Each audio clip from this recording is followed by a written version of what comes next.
Hi, I'm Penny, and today I'm going to take you on a little foraging walk around my neighborhood.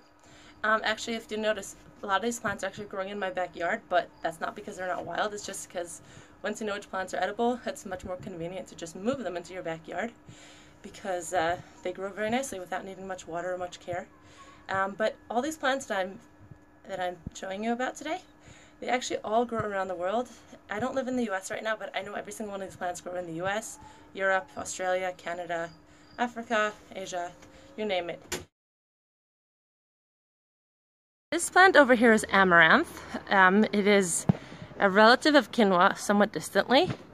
And there's two parts of this plant that are edible. You have these leaves that are almond shaped, and if you look closely on it, there's this lighter green, greenish white chevron.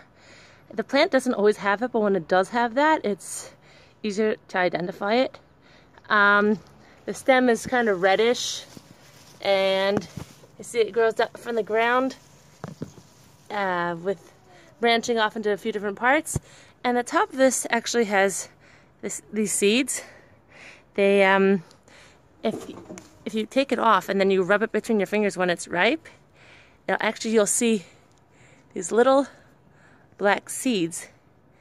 You see it over there, little black seed? These little black seeds could be ground into a grain as amaranth, used as amaranth flour. This plant is called lamb's quarters, also known as goosefoot or pigweed. It's got many names, but the word goosefoot, the Latin name is Chenopodium, which actually literally means foot of a goose. And if you look at the leaves kind of look like a webbed foot of a goose. Just like with amaranth, the seeds at the top are edible. Right now this plant doesn't actually have any seeds to use, but if you gather the seeds and you roll them between your fingers, you have a grain to use, and you could use it like quinoa. This is actually a closer relative to quinoa. These are the seeds from the lamb's quarters. They're not fully dry. You can dry them if you want first, but you don't need to. If you rub them together between your hands, you'll see these black seeds. The black seeds that look like quinoa, and then you could cook them up like quinoa. I've made them into croquettes. If you boil it up with water, then it will taste like quinoa and spinach if you don't actually separate off the chaff. And if you do separate it, it'll just be like plain quinoa. This plant is sea beet, also known as wild Swiss chard. It is the ancestor of the modern Swiss chard and beet family, and it kind of looks like Swiss chard, and it can be used exactly like Swiss chard. The different thing is, though this looks like Swiss chard, it's actually a few different plants that's connected at the bottom, and the whole entire plant is edible. There's no poisonous lookalikes that I know of that grow here because it looks exactly like Swiss chard. If you see something that looks like Swiss chard but is wild, it's a sea beet. This plant over here is black nightshade, a plant that is embroiled in controversy, but it is definitely edible. There has been many people explaining why there's so much fear about this plant. The reason why is because black nightshade, the name is it's confusing. There is a plant in the nightshade family called belladonna with black fruit, and that is very deadly and poisonous, but black nightshade is not. How do you tell it apart? You see the fruit is growing in clusters, and there's these little green parts at the top of the fruit. Those are called sepals. The sepals just barely cover the fruit. With belladonna, the sepals cover most of the fruit, and you see there's different color berries. There's ones that are purplish blackish, and there's ones that are green. Only the purplish ones are ripe and edible. The green ones are not. And look at the seeds. The seeds look like tomato seeds because it's in the tomato family. The taste is similar to tomatoes, like a cross between tomatoes and Concord grapes, in my opinion.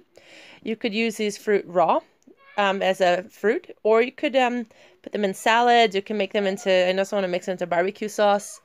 Look again how they grow in clusters. That's another way to tell them apart from belladonna. Belladonna, they grow individually. This is sow thistle, also known as Sanchus oleraceus in Latin. It is a relative of the dandelion, and you could probably see the similarities. It has yellow flowers that are similar to dandelions, and you see the fluff at the top of the seeds. As with everything in the dandelion family, it is edible. When you pick it, there will be a white sap that comes out of it. This is why this family is called Lactuceae, because Lactuceae means from the word milk. So a milky sap. Also has a hollow stem. You could use these leaves raw or cooked. When the leaves are raw, they taste, when they're younger, they're slightly bitter. The older they get, the more bitter they get. When they're cooked, they tend to be more bitter, so I just boil them in water and then squeeze it out and take out the bitterness, and I use it in place of any spinach in recipes. You could use the unopened flower buds and pickle them to make a caper substitute. The leaves change shape as they grows. The leaves kind of look like sets of arrows. They do not lie flat. As the leaves become older and more mature, they change shape, so I will also show you the first picture that I showed you is actually a younger plant. Plant over here is called oat straw. Oat straw is actually where oats come from. Oats are inside these little seed pods that already released their seeds. Because it's the summer right now, you can't actually collect the seeds. The seeds have already fallen out. But oat straw is still good because you could use it to make a tea. The tea is supposed to be calming and relaxing and has a very neutral, mild flavor. You may have noticed that there was more than one Latin name written for this last plant. That is because this is wild mustard, and there are so many different varieties of wild mustard, and every single one of them is edible. Everything in the mustard family, also known as the Brassica family or the cruciferous family, is edible. So, the cruciferous, the word comes from the word cross because everything in this family has a 4-petaled flower. Usually it's yellow, but sometimes it is white or pink. These grow all over the world. You probably see them in your backyard every spring or summer. So imagine a tiny little head of broccoli growing at a cluster at the top of a stem. Each of those little balls at the top of the broccoli head open up. Those are buds and open up into these 4-petaled flowers. That's actually what would happen if you opened up the head of broccoli, if you let a head of broccoli ripen more. And then the flowers become pollinated and the seeds grow in a spiral down the stem. The seeds have a spicy mustard seed in it, which you could collect to use as a spice. Or you could use the leaves.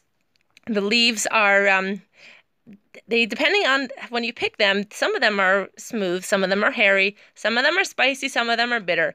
I find that if I use the leaves, see here's some more of the leaves. The leaves actually have some dirt on them that is not just their color. This is one kind of mustard actually called hoary mustard, and it tends to be fuzzy.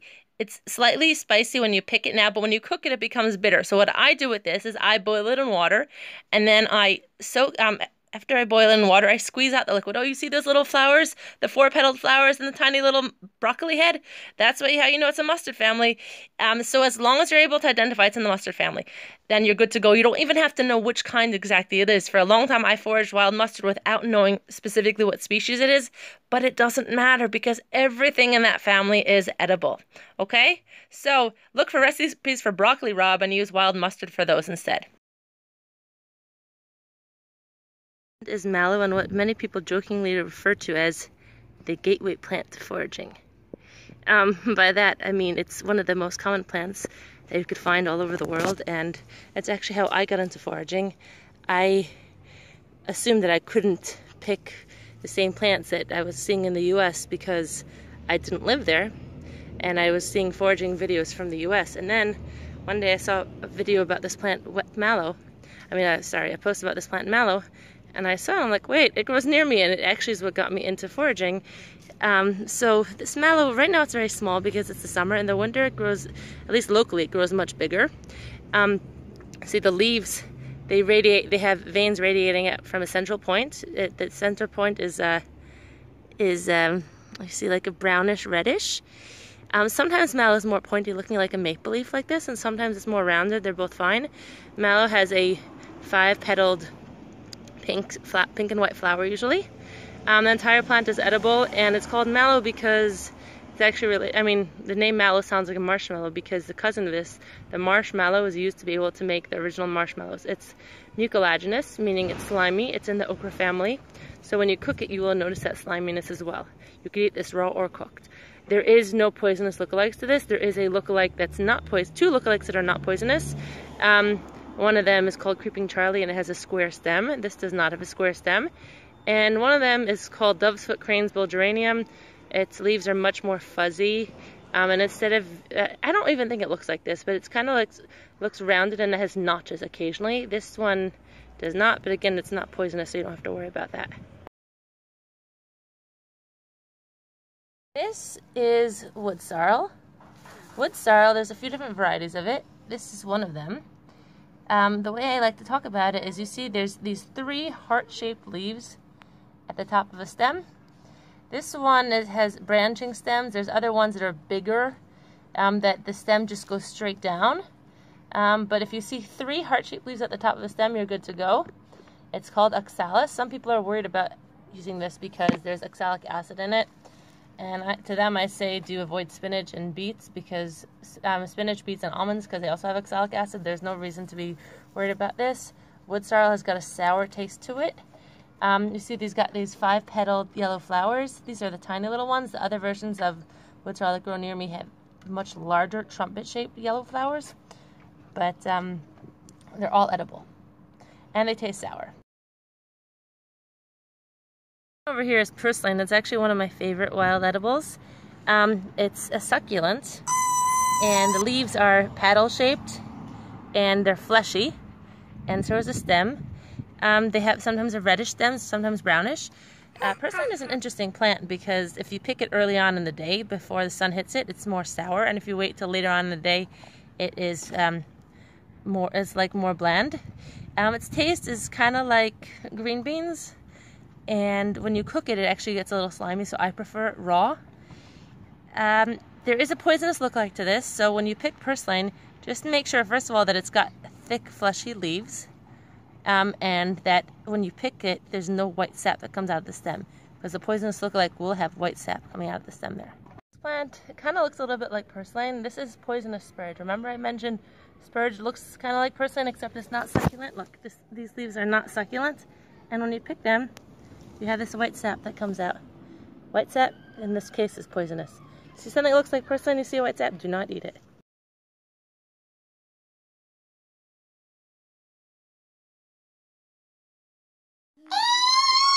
Hi. Mommy, maybe you could wear your tights. I am wearing tights. One sec, I'm trying to take a video without kids talking in the background.